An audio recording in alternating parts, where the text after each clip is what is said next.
책 읽는 자작나무.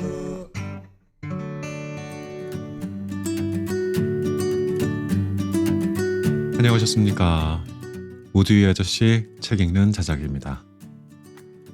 추운 날씨로 인해서 몸과 마음이 쉽게 지칠 수 있는 요즘입니다. 몸을 돌보기 시작하면 마음도 안정을 찾게 되죠. 그래서 오늘 이 책 가져왔습니다. 제목 내 몸 혁명, 지은이 박용우, 펴낸 곳은 루미너스입니다. 저자는 33년간의 비만 연구와 임상치료 경험을 바탕으로 이번 책에서는 대사 이상 체중을 건강 체중으로 전환하는 방법과 몸을 근본적으로 변화시키는 4주간의 프로그램, 그리고 살찌지 않는 건강한 몸을 위한 관리 노하우를 공유합니다. 단순히 체중 감량에 관한 이야기를 넘어서 건강하고 지속 가능한 삶을 위한 실질적인 조언과 지침이 많이 들어있습니다. 비만과 관련된 건강 문제를 해결하는데 귀중한 자원이 될 것 같습니다. 제가 이 책에서 주목했던 부분을 먼저 말씀을 드려보겠습니다. 자, 첫째로 칼로리 계산법에서 제발 벗어나라는 부탁이었습니다. 칼로리 계산은 1970년대 이론이기 때문에 정확도나 건강, 비만과는 더 이상 관련이 없다는 것이 많이 입증이 되었다는 것입니다. 두 번째, 결국 비만의 근본 원인은 대사 이상이라는 것인데요. 자, 이 대사 이상이 굉장히 중요한 단어였습니다. 이거 먼저 살펴볼게요. 대사 이상이라는 것은 몸이 음식을 에너지로 바꾸는 과정에 문제가 생긴 상태를 말합니다. 이로 인해서 다양한 건강 문제가 발생할 수 있어요. 이것은 마치 공장의 생산 라인이 제대로 작동하지 않는 것과 유사하다고 보면 됩니다. 바로 이 대사 이상이 문제인 건데, 이것의 뿌리는 결국 인슐린이라는 호르몬의 작동이 잘못됐다는 겁니다. 인슐린이 어떻게 잘못 작동하고 있는지에 대해서 살펴보겠고요. 이후에 인슐린의 문제를 해결하기 위해 가장 중요한 내용 중 하나로 제시되는 간헐적 단식에 대해 살펴보겠습니다. 간헐적 단식이 왜 인슐린을 정상적으로 되돌리는 데 도움이 되는지, 단식을 안 하고 있을 때 왜 잘 챙겨 먹는 게 그렇게 중요한지, 그리고 현실적으로 가장 쉽게 효과적인 단식법 한 가지를 제안합니다. 우리가 알고 있었던 비만 치료는 대단히 잘못되었다라는 저자의 책, 오늘 살펴보겠습니다. 중요한 내용이 많이 들었습니다. 반드시 끝까지 챙겨 들어보시기를 권합니다.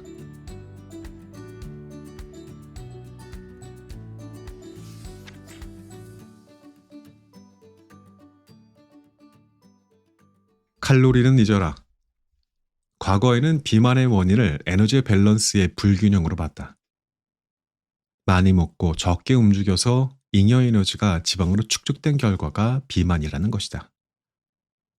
이 가설이 맞다면 적게 먹고 많이 움직이면 누구나 쉽게 지방이 빠지고 체중이 줄어야 한다. 그러나 다이어트 경험자들은 잘 알고 있다. 적게 먹고 운동한다고 살이 쉽게 빠지지도 않지만 이를 악물고 감량시킨 체중은 어느 순간부터 슬금슬금 다시 늘어 처음 체중보다 더 늘면서 끝이 난다는 것을. 음식으로 들어오는 섭취 에너지와 우리 몸에서 기초대사량과 신체활동 등으로 소모되는 소비 에너지를 칼로리로 계산해서 섭취 에너지는 저열량식으로 줄이고 소비 에너지는 운동으로 늘려 체중과 체지방을 감량한다. 전문가 그룹인 비만학계에서도 아직까지 1970년대의 낡은 칼로리 이론에서 벗어나지 못하고 있으니 비만 인구가 기하급수적으로 늘어나는 현상을 막지 못하는 건 어찌 보면 당연한 결과이다. 비만의 원인을 에너지 밸런스의 불균형으로 보는 것은 겉으로 보이는 현상 혹은 징후를 원인으로 잘못 해석한 것이다. 칼로리를 계산해서 음식의 섭취량을 결정하고 운동량을 계산하는 것은 잘못되었다. 칼로리 계산법은 정확도가 떨어지는 외인성 변수에 불과하다. 그보다 훨씬 더 큰 대사 이상, 즉 에너지 항상성 조절 장애나 대사 유연성 저하 같은 개개인의 내인성 변수 등은 전혀 고려하지 않은 잘못된 이론이다. 똑같이 자장면 한 그릇을 먹었는데 왜 어떤 사람은 바로 살로 가고 어떤 사람은 살이 안 찌는가? 두 사람의 몸이 다르기 때문이다. 예를 들어 내 몸이 탄수화물을 처리하는 능력이 좋으면 하루 3끼 밀가루를 먹어도 살이 안 찐다. 그런데 탄수화물을 처리하는 능력에 이상이 생기면 옆 사람이 먹고 있는 라면을 몇 젓가락 따라 먹었을 뿐인데에도 바로 살로 간다. 칼로리 계산이 소용없다고 하는 것은 바로 이런 의미이다. 망가진 몸을 회복시켜야지. 몸이 망가진 상태에서 칼로리만 따져가며 적게 먹는 것은 의미가 없다. 무엇보다 식사량을 의도적으로 줄이면 우리 몸은 곧바로 기초대사량을 떨어뜨려 에너지 소비를 아끼려는 본능적인 대응 조절 반응이 나타나는데 이러한 반응은 칼로리로 계산을 할 수가 없다. 몸에 적응 반응이 생기면 적게 먹는다고 해도 그것이 곧 체중 감량으로 이어지지 않는다. 몸에 기능 이상이 생겨서 살이 찌는 것이다. 그런데 사실 많이 먹는 것은 원인이 아니라 몸에 기능 이상이 생겨서 나타나는 증상이고 현상이다. 많이 먹는 증상이 생긴 것은 포만감을 주는 호르몬이 둔감해졌기 때문이다. 그래서 평소보다 더 많이 먹어야 똑같은 포만감을 느낀다. 혈액내에는 과식으로 인해 포도당과 지방산이 넘치지만 세포가 이 연료들을 제대로 받아들이지 못해 문제가 되는 것이다. 몸에는 잉여 에너지가 넘치는데 제대로 이용을 못하니 늘 허기진 상태가 된다. 더 큰 문제는 피하 지방의 기능 부전이다. 우리 몸의 지방은 피부 아래에 있어서 피하 지방이라고 한다. 이러한 지방 조직은 여분의 에너지를 지방 형태로 축적해 두었다가 필요할 때 꺼내 쓰는 에너지 저장 창고의 역할을 한다. 그런데 지방 조직에 기능 이상이 생겨 지방을 끄집어내지 못하는 몸으로 바뀌니 체지방이 줄어들지 않는다. 몸이 고장나서 자꾸 더 먹으려고 하는데 몸의 문제는 고치려고 하지 않고 단순히 칼로리만 계산해서 강제로 적게 먹으면 어떻게 될까? 결국 억눌린 식욕을 이겨내지 못하고 과식이나 폭식으로 이어지면서 다이어트에 실패하게 되는데 이러한 현상을 비만 전문가는 오로지 환자의 의지력 부족으로 몰아간다. 지속적인 저칼로리 식단의 문제점. 매 끼니 평소보다 적게 먹는 저칼로리식은 꾸준히 실천하기도 어렵지만 우리 몸에도 불리하게 작용한다. 지속적인 저칼로리 식이를 하면 스트레스 호르몬인 코르티솔 분비가 증가한다. 이는 저칼로리식이 심리적으로 스트레스뿐만 아니라 생물학적 스트레스로도 작용한다는 의미다. 어쩌다 한 번 적게 먹는 게 아니라 매 끼 몸에서 원하는 양보다 적게 먹는다면 매일이 스트레스의 연속이다. 결국 만성 스트레스로 이어져 식욕 조절이 더 어려워지고 무력감, 우울감, 수면 장애 등이 생긴다. 수면 장애나 우울감은 탄수화물 갈망으로 이어지게 되고 결국 과식과 폭식으로 다이어트에 실패할 가능성이 높아진다. 절대 본인의 식탐이나 의지력 박약 때문이 아니다. 또 칼로리를 계산해서 총 섭취량을 의도적으로 줄이게 되면 근육이 빠진다. 그래서 다이어트 식단을 계획한다면 단백질 섭취량을 평소 권장량보다 더 늘려야 한다. 아무리 운동을 열심히 해도 단백질 섭취가 충분하지 않으면 근육 손실을 피할 수 없다. 칼로리가 중요한 게 아니라 영양소의 조성이 훨씬 더 중요하다. 저칼로리 식단이 계속되면 갑상샘 호르몬과 성 호르몬 분비량도 줄어든다. 기초 대사량이 떨어지는 것은 물론이고 근육량도 줄어드니 적게 먹어도 체중이 빠지지 않는 다이어트 정체기가 온다. 이때 식사량을 조금만 늘려도 체중은 다시 늘어난다. 심지어 저칼로리 식단을 시도한 사람들 가운데 30에서 64%는 처음 식단을 시작할 때보다 체중이 더 늘어난다. 요요 현상은 지속적인 저칼로리 식단 같은 잘못된 다이어트의 결과이다. 그래도 포기하지 않고 식욕 억제제 같은 약물이나 한약을 복용하면서 억지로 식욕을 더 줄여 저칼로리 식단을 이어간다면 어떻게 될까? 기초대사량과 근육량은 더 줄어들게 되고 결국 약물 치료를 끝내면 빠르게 요요 현상이 생겨 체중이 늘어난다. 의도적으로 적게 먹는 식단을 장기간 지속하면 건강상 여러 가지 문제도 생긴다. 일단 백혈구 수치가 감소하고 면역력이 떨어진다. 골밀도 감소로 골다공증도 잘 생긴다. 여성의 경우 피부 탄력 저하, 탈모, 불규칙한 생리 등의 증상도 나타난다. 망가진 몸을 고쳐야 하는 비만 치료를 단순히 체중계 눈금만 줄이려 한 데에서 비롯된 잘못된 결과이다. 앞으로 계속 설명하겠지만 이제는 칼로리의 굴레에서 벗어나야 한다. 앞서 비만은 몸에 이상이 생겨 체중이 늘어나는 현상으로 보는 질병이라고 했다. 술을 과도하게 마셔서 알코올성 간염이 왔다면 간염이 치료될 때까지 술을 끊어야 한다. 그런데 부득이 소주를 300칼로리만큼 마셨으니 다음날 운동으로 300칼로리를 소모하겠다고 한다면 그게 제대로 된 치료일까? 진정한 치료는 당분간 술을 끊는 것이다. 비만 치료도 마찬가지다. 정제 탄수화물의 과잉 섭취로 지방간과 인슐린 저항성이 생긴 몸을 치료하기 위해서는 몸이 회복될 때까지 정제 탄수화물 섭취를 제한해야 한다. 그런데도 비만은 칼로리 과잉이 원인이니 전날 케이크 한 조각을 먹어 평소보다 300칼로리 더 먹었다면 다음날 300칼로리만큼 더 많이 걸어서 소비하라 라고 처방하는 것이 작금의 비만 치료이다. 알코올성 간염을 치료하기 위해 술을 끊었다가 도중에 술을 마시면 간 상태는 다시 2, 3일 전으로 되돌아가게 된다. 인슐린 저항성과 렙틴 저항성을 개선하기 위해 나쁜 음식을 일정 기간 끊어야 하는데 먹었다면 몸은 빠르게 2, 3일 전 상태로 돌아간다. 절대 칼로리의 개념으로 설명할 문제가 아닌 것이다. 이제 칼로리 개념은 잊어야 한다. 칼로리를 계산해서 무조건 저칼로리식으로 먹어야 한다든지 몸에 나쁜 음식을 먹어도 운동을 더 많이 해서 그 칼로리만큼 소비하면 문제 없다든지 하는 칼로리 지상주의에서 벗어나야 한다. 그러지 않은 한 비만에서 벗어날 수 있는 해법이 나오지 않는다.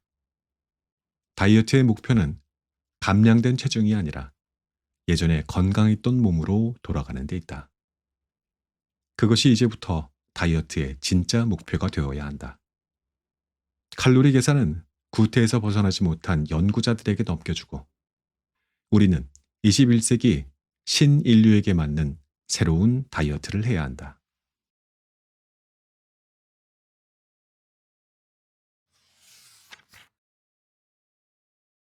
모든 것은 인슐린 저항성에서 비롯된다. 대사 유연성이 떨어지면서 체중과 체지방이 늘기 시작했을까? 살이 쪘기 때문에 대사 유연성이 떨어졌을까? 이것은 닭이 먼저냐 달걀이 먼저냐 하는 질문과 비슷하다. 나는 예전부터 몸이 망가지면서 살이 찌는 현상이 나타나는 것이라고 주장해왔다. 사람들에게 쉽게 설명하기 위해 몸이 망가졌다라고 표현한 것인데 속뜻은 골격근과 지방 조직의 작동 능력 저하로 대사 유연성이 떨어진 것을 가리킨다. 대사 유연성이 떨어지면 자주 먹게 되고 덜 움직이는 증상이나 현상이 나타난다. 그러면서 체중과 뱃살이 조금씩 늘어나는 것이다. 대사 유연성이 떨어졌다는 것은 에너지 생산 공장인 미토콘드리아가 제 기능을 발휘하지 못하기 때문에 이것을 임상적으로 인슐린 저항성이라고 한다. 인슐린 저항성은 비만 관리에 아주 중요하다. 인슐린 저항성을 이해하지 못하면 체중 감량 전략을 제대로 짤 수 없다. 조금 어렵겠지만 비만으로 이어지는 가장 중요한 병태 생리인 만큼 이번 장에서 인슐린 저항성을 반드시 이해하고 넘어가도록 하자. 지방 조직이 제대로 작동하지 못하는 피하 지방의 기능 부전, 간에 불필요한 지방이 쌓이는 지방간, 골격근에 지방이 끼는 근육 내 지방 축적 등은 인슐린 저항성의 원인이면서 동시에 악화 요인이다. 인슐린이 분비되면 우리 몸은 분해 모드에서 합성 모드로 전환된다. 인류는 기아를 겪으면서 지나해왔다. 우리는 먹을거리가 없는 극한 환경에서도 굶어 죽지 않고 생존한 조상들의 후예다. 진화를 거듭하면서 인류는 생존을 위해 영양소 부족을 극복하는 효율적인 장치를 만들었다. 식량이 있으면 충분히 먹어서 남은 에너지원을 몸에 저장했다. 비상 상황에 대비하고자 잉여 에너지를 저장한 것이다. 이러한 대사 과정에 아주 중추적인 역할을 하는 컨트롤러가 바로 인슐린 호르몬이다. 그러나 쉴 새 없이 먹고 하루 종일 앉아있는 현대인들에게 이러한 진화의 산물은 오히려 도구로 작용해서 비만, 지방간, 당뇨병, 심혈관 질환이라는 달갑지 않은 결과를 가져왔다. 이런 만성질환의 출발점이 바로 인슐린 저항성이다. 인슐린 저항성을 알려면 먼저 인슐린이 무엇인지부터 알아야 한다. 인슐린은 췌장의 베타세포에서 혈액으로 분비되어 혈당을 낮추는 호르몬이다. 인슐린이 분비되면 우리의 몸은 합성 모드로 바뀐다. 조금 더 쉽게 인슐린의 작용을 식사 전후 상황과 연결해서 살펴보자. 먼저 공복 상태에서는 인슐린 수치가 바닥으로 떨어져 있다.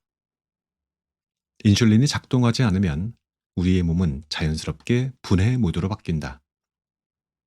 혈당이 떨어지는 것을 막기 위해 간은 비축해둔 글리코겐을 분해하면서 포도당을 방출하거나 글리세롤, 아미노산 등을 포도당으로 전환시켜서 혈액으로 내보낸다. 음식이 들어오지 않아도 뇌가 안정적으로 포도당을 연료로 이용할 수 있는 것은 간 덕분이다. 골격근을 포함한 다른 조직들은 포도당을 뇌에 양보하고 지방 조직에서 방출하는 유리 지방산을 연료로 사용한다. 그러다 식사를 하면 음식에 있는 탄수화물이 소화 흡수되면서 혈액 내 포도당, 즉 혈당이 올라간다. 혈당이 일정 수준 이상 올라가면 췌장의 베타세포에서 이를 인지하고 곧바로 인슐린을 분비한다. 인슐린 농도가 올라가면 지방 조직에서는 유리지방산 방출이 억제되고 간에서도 포도당 방출이 억제된다. 인슐린 스위치가 켜지면서 우리의 몸은 분해 모드에서 다시 합성 모드로 전환되는 것이다. 인슐린 스위치가 오작동하면 인슐린 저항성이 생긴다. 인슐린 분비량은 사람마다 차이가 있다. 혈당은 보통 70에서 140mg 사이를 오가야 하는데 분비량이 다르니 혈당을 조절하는 인슐린의 작동 능력도 사람마다 다르게 된다. 인슐린이 제 기능을 발휘하지 못하거나 작동 능력이 떨어진 상태를 인슐린 저항성이라고 한다. 인슐린 저항성이 생기면 앞서 설명한 인슐린의 기능이 제대로 발휘되지 않는다. 일단 식후에 혈당이 쉽게 안 떨어진다. 그러면 췌장은 포도당이 계속 많네 하면서 인슐린 분비량을 평소보다 더 늘려 혈당을 떨어뜨리려고 한다. 체내 항상성을 유지하려는 일종의 보상작용인 셈이다. 혈액 검사를 해보면 혈액 내 인슐린 농도가 생리적인 수준을 벗어나 확 높아져 있는데 이때 인슐린 저항성이 생겼다고 진단할 수 있다. 쉬지 않고 먹는 일과가 나흘만 연속되어도 인슐린 저항성이 온다. 초기에는 식사 후 인슐린 분비량이 정상 수치보다 더 높아지는데 이때는 진단이 쉽지 않다. 식후 인슐린 검사를 병원에서 시행하지 않을 뿐더러 진단 기준도 애매하기 때문이다.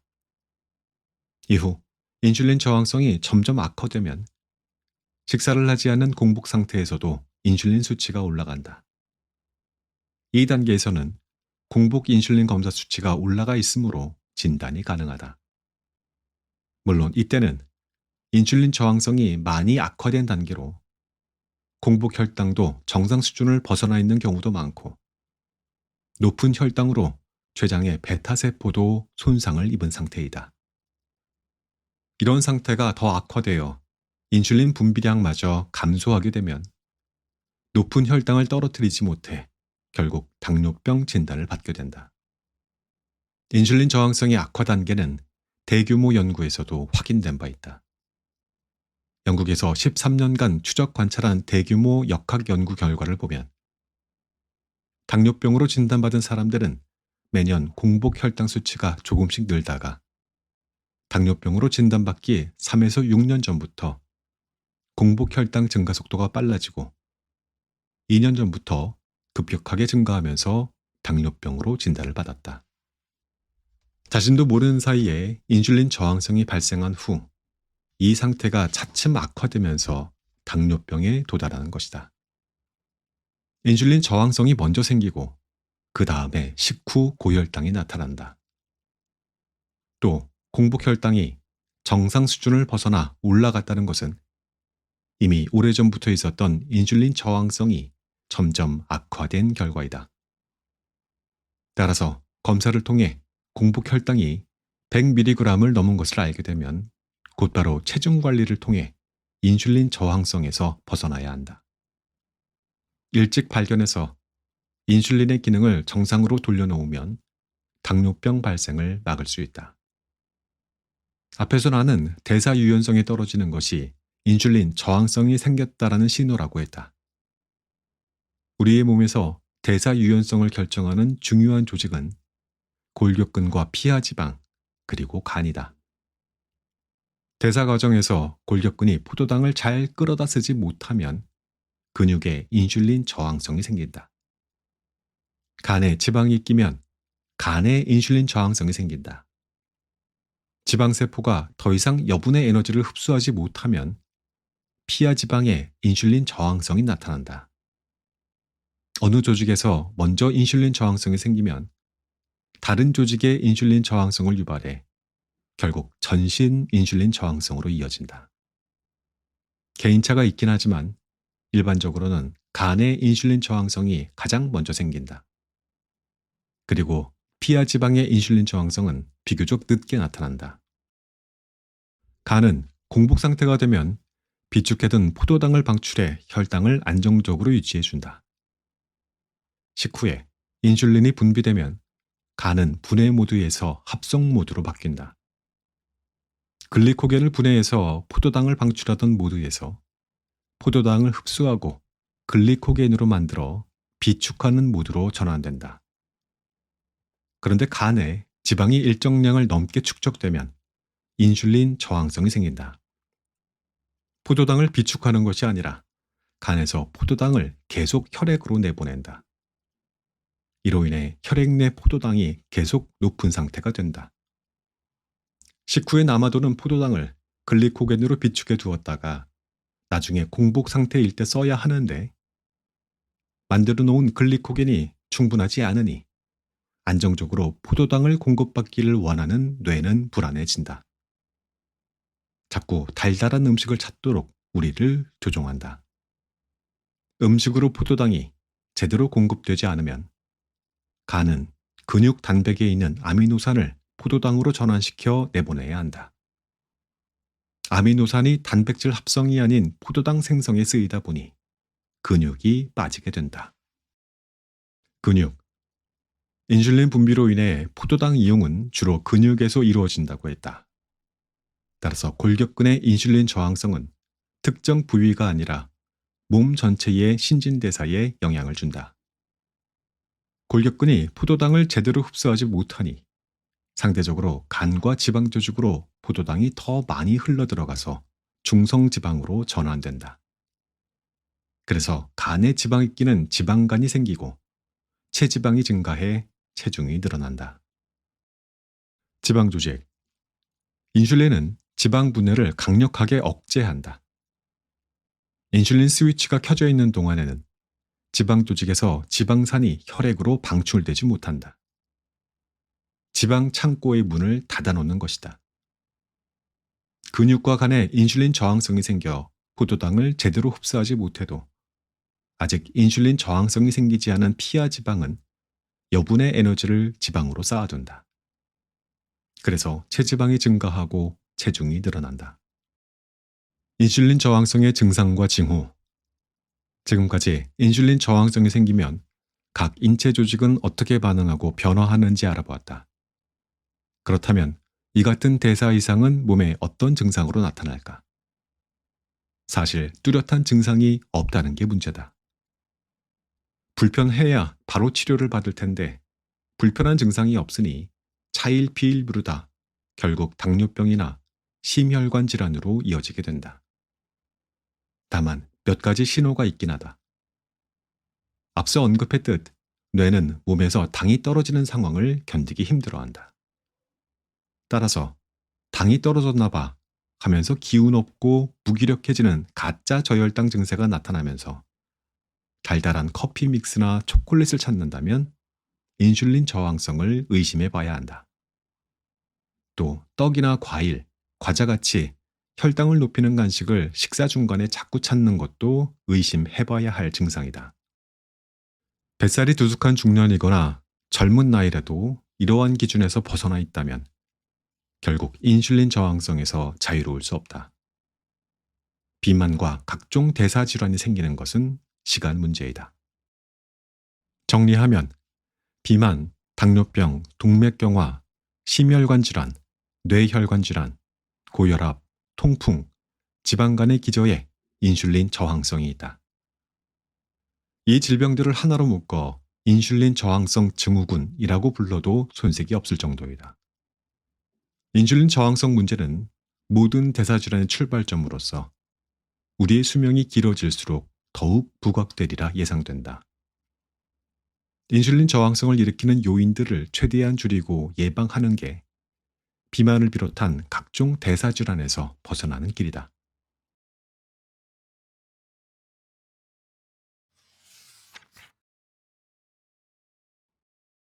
건강한 정상 체중을 만드는 방법. 건강 체중이란 각종 대사와 관련된 임상 검사 결과들이 다 정상으로 나오는 몸이다. BMI가 정상이라도 복부에 지방이 붙어 허리둘레가 늘고 대사 검사 수치에 이상이 있으면 그것은 대사 이상 체중이다. 그러한 사람들은 BMI가 정상 범위 안에 있어도 체중 관리를 해야 한다. 대사 이상이 없는 건강 체중으로 돌아가야 한다. 건강한 정상 체중으로 돌아가는 방법은 인슐린 저항성을 개선해 대사 유연성을 다시 살리는 것이다. 인슐린 저항성을 개선할 수 있는 식이요법은 따로 있다. 운동도 마찬가지이다. 또한 의자 중독에서 벗어나고 서카디안 리듬을 회복하면 건강한 정상 체중을 만들 수 있다. 여기에 평상시 스트레스가 쌓이지 않게 잘 관리하는 것도 필요하다. 최근에는 대사 이상을 해결하는 비만 치료제가 등장하면서 건강 체중으로 돌아갈 수 있게 하는 가능성을 높이고 있다. 약도 자신에게 이로운 방향으로 똑똑하게 활용하면 된다. 간헐적으로 단식하라. 짧은 단식이 주는 긍정적인 효과. 싱크대에 물이 철철 넘쳐 바닥이 젖고 있다고 가정해보자. 무엇을 먼저 해야 할까? 수도꼭지부터 잠가야 한다. 그 다음에 막힌 배수구를 뚫어 물이 빠지게 해야 한다. 이게 맞는 순서다.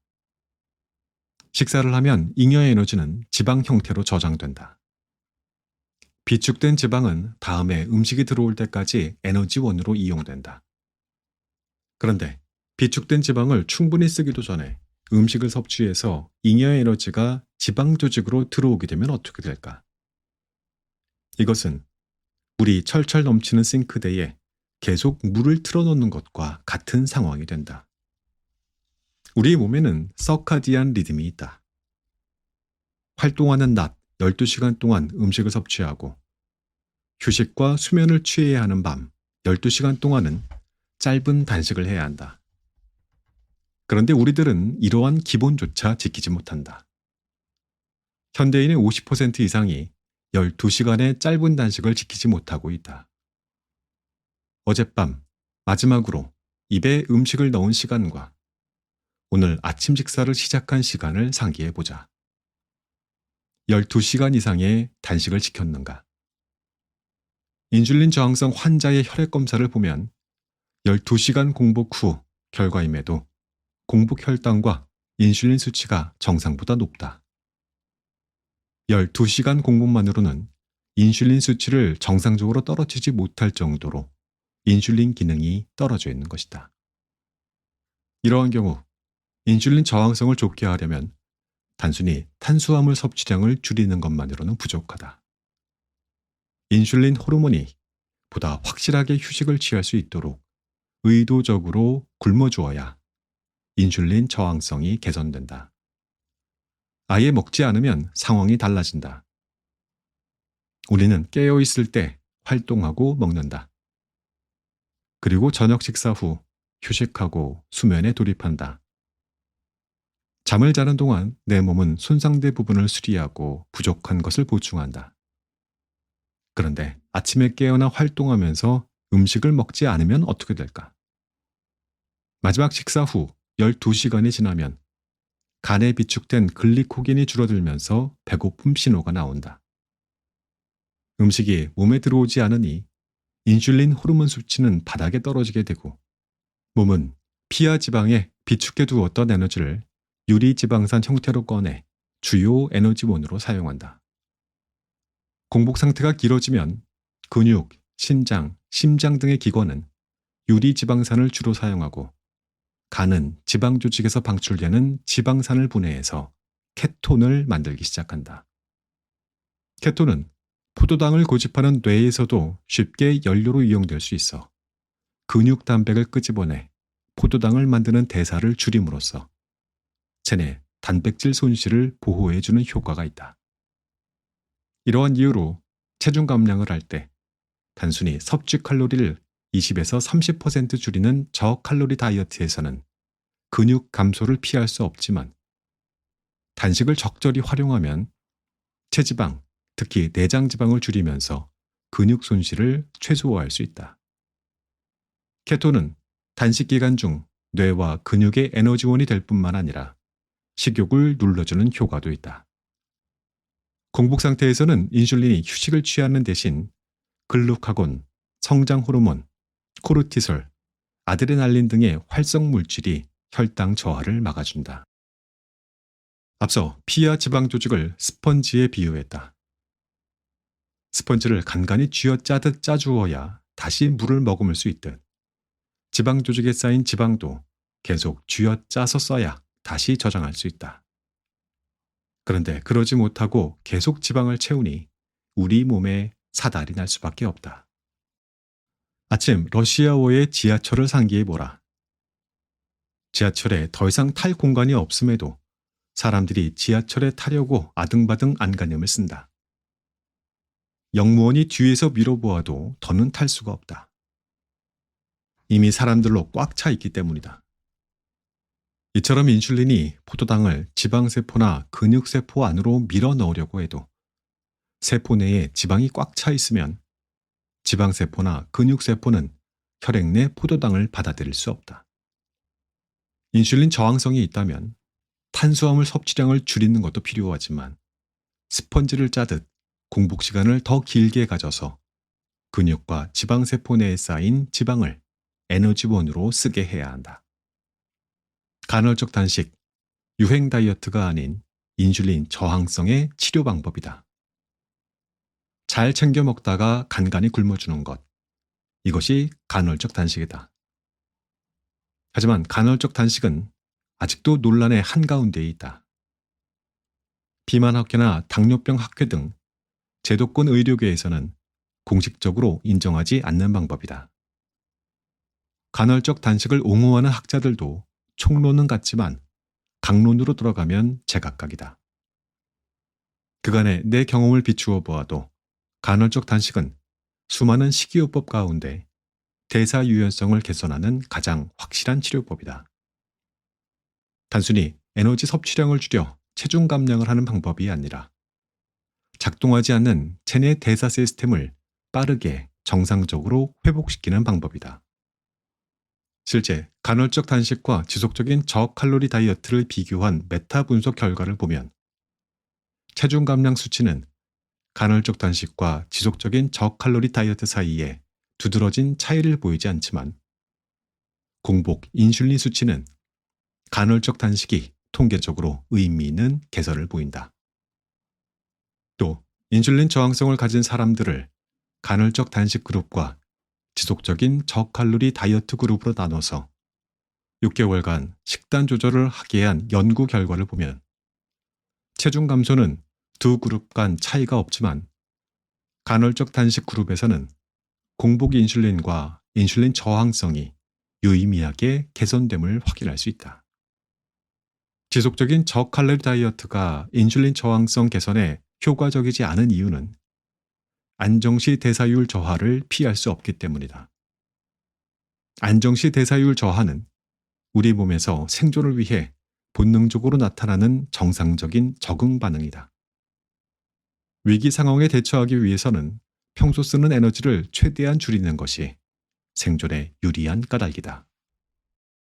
45세 미만 과체중 여성들을 대상으로 몸무게 곱하기 20칼로리의 저칼로리 식단을 3개월 동안 실시하게 한 연구 결과에서도 이러한 점을 확인할 수 있었다.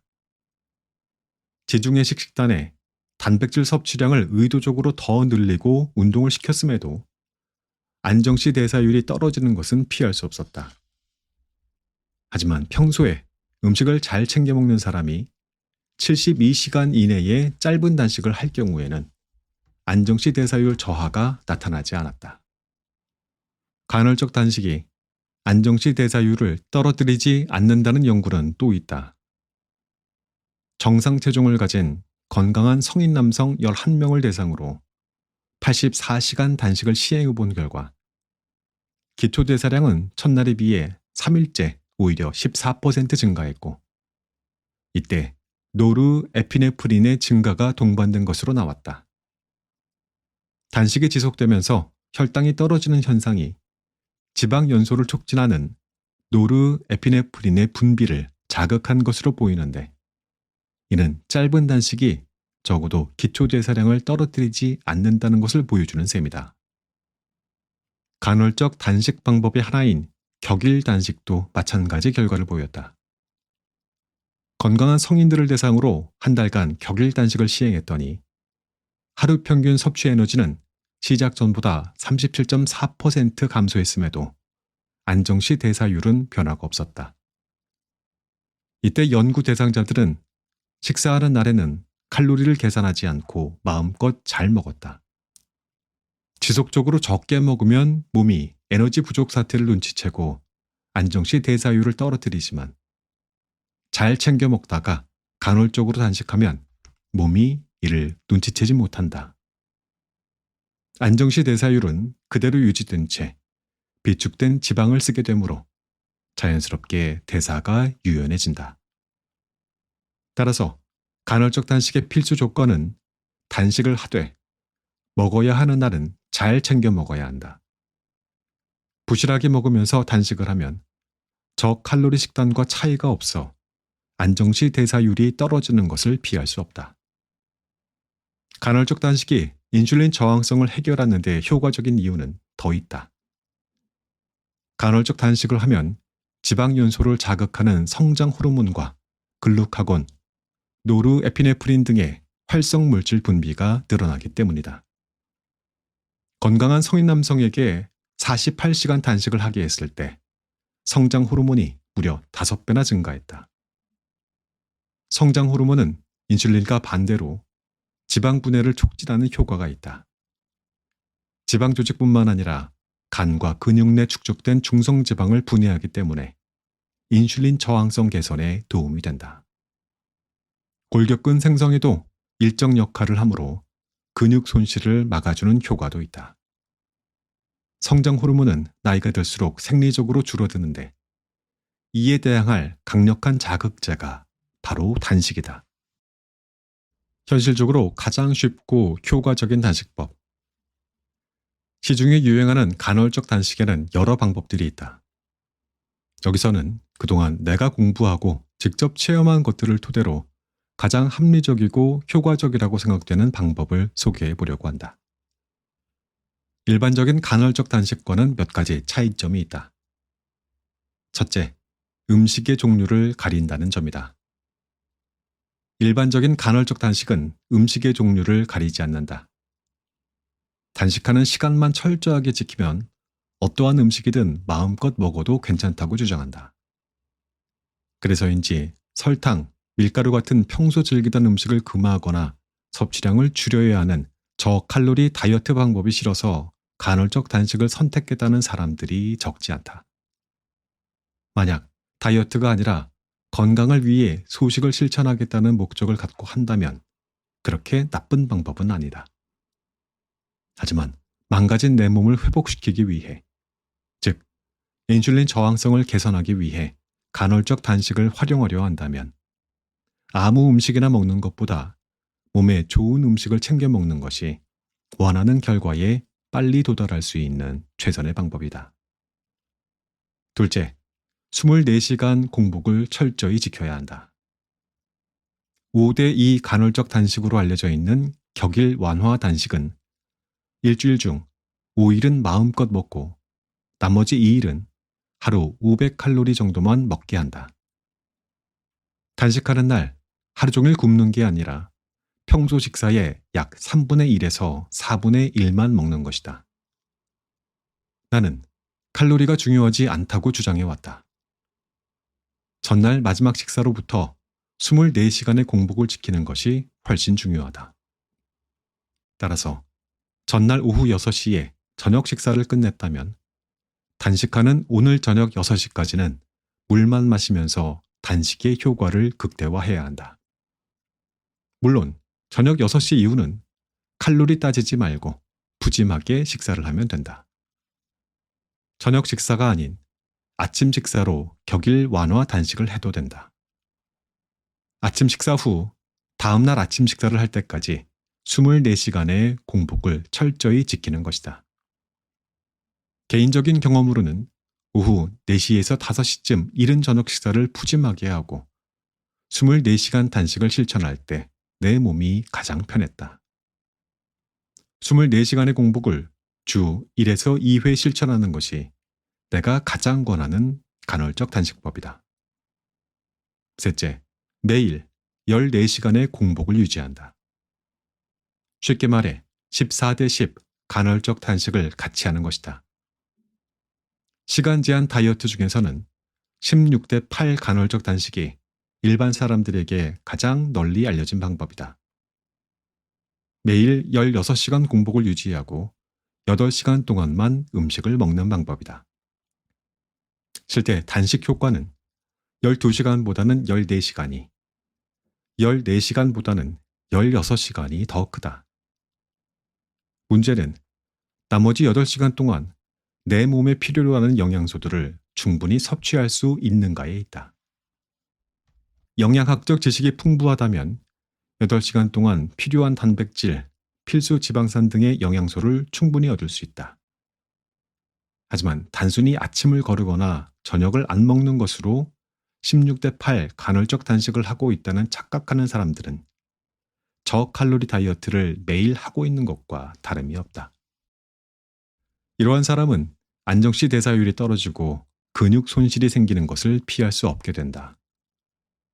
16대8이든 14대10이든 어떠한 간헐적 단식을 하더라도 하루 3에서 4회 정도에 걸쳐 단백질 섭취를 꼭 해야 한다. 16대8 간헐적 단식의 이점과 단점은 뚜렷하다. 먼저 16대8 간헐적 단식의 이점은 체지방 감량에 효과적이라는 점이다. 평소 근력 운동을 하는 젊은 남성들을 대상으로 12시간 공복 그룹과 16시간 공복 그룹으로 나눠서 음식의 종류와 섭취량을 동일하게 유지하도록 했다. 8주 후 체성분 변화를 살펴보니 근육량 증가는 두 그룹 간 차이가 없었지만 지방량은 16시간 공복 그룹은 16.4% 감소했고 12시간 공복 그룹은 2.8% 감소했다. 근육량은 최대한 늘리고 지방량은 최대한 줄여야 하는 것이 근력 운동을 하는 목표라면 16대 8 간헐적 단식은 일반 식사보다 체지방 감량에 유리하다. 하지만 단순히 16시간 공복만 유지해서는 안 된다. 잘 챙겨 먹으면서 운동을 병행해야 얻을 수 있는 결과이다. 일반 사람들에게 8시간 동안 필요한 영양소를 충분히 얻는 식사를 하도록 권하는 것은 조심스럽다. 이것이 내가 생각하는 16대 8 간헐적 단식의 단점이다. 따라서 14시간 공복을 잘 유지하면서 10시간 동안 잘 챙겨 먹는 것이 현실적이고 실천하기 쉽다. 이것을 매일 실천하면 건강 체중을 만드는 데 도움이 된다.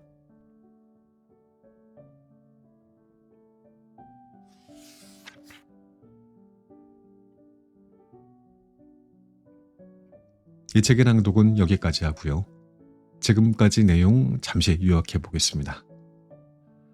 먼저 이 책에서 가장 중요하게 다루는 것은 단순히 칼로리를 세고 운동량을 계산하는 것만으로는 비만을 해결할 수 없다는 점입니다. 이런 방식이 전부가 아니라는 거죠.